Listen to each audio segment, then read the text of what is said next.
Today you will learn to paint. This is a journey for the absolute beginner. The goal is simple. We will transform a blank surface into a simple landscape. The steps are calm. The steps are clear. You will not need a vast collection of expensive supplies to embark on this initial adventure. Think of this as a quiet conversation between you, the brush, and the canvas. There is no pressure for perfection, only the joy of creation. The process itself is the reward, and with each small action, you will build a foundation for all your future artistic endeavors. We will take our time, moving with intention and discovering the magic that happens when color meets a surface. To begin, we must gather our tools. The list is short and accessible. You will need just 3 primary colors of paint: a vibrant blue, a sunny yellow, and a strong red. If you can, also include a tube of white, as it is invaluable for creating tints and adjusting values. For brushes, let us select 3 versatile shapes: a flat brush for broad areas, a round brush for lines and details, a fan brush, a small, stiff, bright brush for texture. Your painting surface can be a simple piece of heavy paper, a canvas board, or a stretched canvas. Finally, you will need a cup of water for rinsing your brushes, a cloth, paper towel for blotting them dry, and a palette, a simple ceramic plate, a disposable paper palette. A neat arrangement of 3 tubes of paint: red, yellow, blue, 3 brushes, flat, round, fan, a canvas, a cup of water, and a simple palette. Before we touch our canvas, let's perform a small warm-up exercise. This is a crucial step to bridge the gap between thinking and doing. Squeeze a small amount of each primary color onto your palette, leaving space between them. Now, take one of your brushes, dip it in water, and then into a color. On a separate piece of scrap paper, simply make marks. Feel the drag of the bristles. Make long, flowing lines. Make short, staccato dabs. See how the brush responds to changes in pressure. This is not about painting anything specific. It is about getting to know your tools and relaxing your hand and mind. It is about making that first contact. This moment of quiet practice is more important than you might imagine. It demystifies the process. The clean, intimidating canvas can sometimes feel like a stage, but this scrap paper is our rehearsal space. Here, mistakes are not only allowed, but encouraged. Now, let us delve into the fundamental vocabulary of painting: the brush strokes. These are the marks that will form every element of your landscape, from the vast sky to the tiniest blade of grass. We will focus on 5 basic strokes that offer a surprising range of effects. The first is the flat stroke. Using your flat brush, load it with paint and drag it smoothly across the surface. By keeping the pressure even, you create a solid, consistent band of color. This stroke is the workhorse for large, uniform areas like a clear sky or a calm body of water. Practice pulling it horizontally and vertically, observing how the mark changes with the direction of your movement. Next, we explore the round stroke.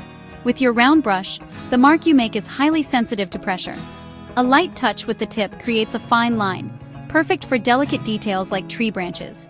As you press down, the bristles splay out, creating a thicker, softer line or a dot.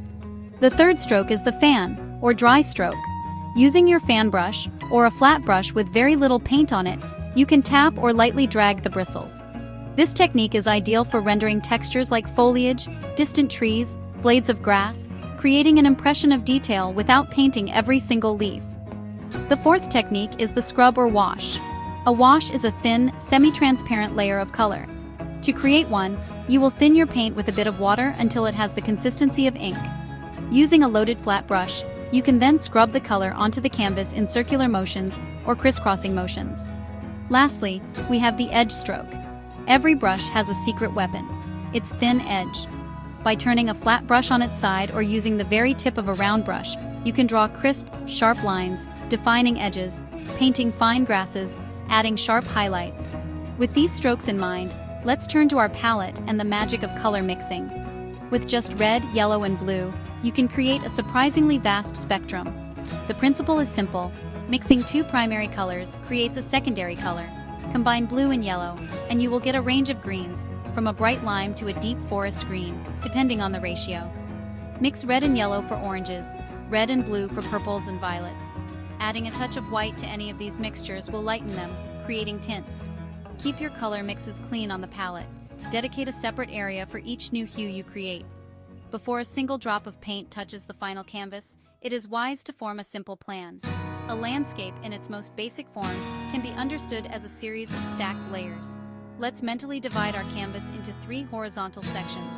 The top third will be our sky. The middle section will hold our distant elements, such as hills or a line of trees on the horizon. The bottom section will be the foreground, the area closest to the viewer, where we can place details like grass or a simple path. Now, let's begin with the sky. We will work from back to front, a golden rule in landscape painting. Mix a light blue by combining a good amount of white with a touch of blue. Starting at the very top, use long, horizontal flat strokes across the canvas. As you work down toward the horizon, add a tiny bit more white to create a subtle lightening. Don't worry about perfect blending. Slight variations make the sky feel natural and alive. With the sky in place and still slightly damp, add distant hills using a muted atmospheric color. Mix your sky blue with a tiny touch of red or yellow for a soft grayish purple or dusty green. This is atmospheric perspective. Far objects appear paler, less detailed, and bluer. Keep edges soft, overlapping the bottom of the sky to form a clean horizon. Move forward to the middle ground. Use a darker, slightly more saturated medium green, blue plus yellow, and, with round or fan brush, dab or tap to suggest leafy texture. Let shapes rise above the hills, then use edge strokes and a darker earthy mix, green plus a bit of red, to hint at thin trunks and branches.